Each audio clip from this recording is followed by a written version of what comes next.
રહો ગુણપતિ ગુણ આગળ રહો ધોઈ કર જોડેલા સદા સર્વદા સમરતા હે વિઘ્ન આવે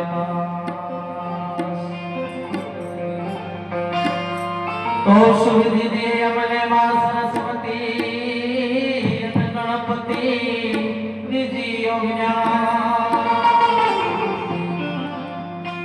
બલવંતા મહાબલ દીજીઓ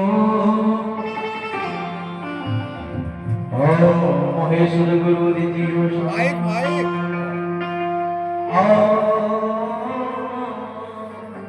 હે મોર સુદ ગુરુ દીજીઓ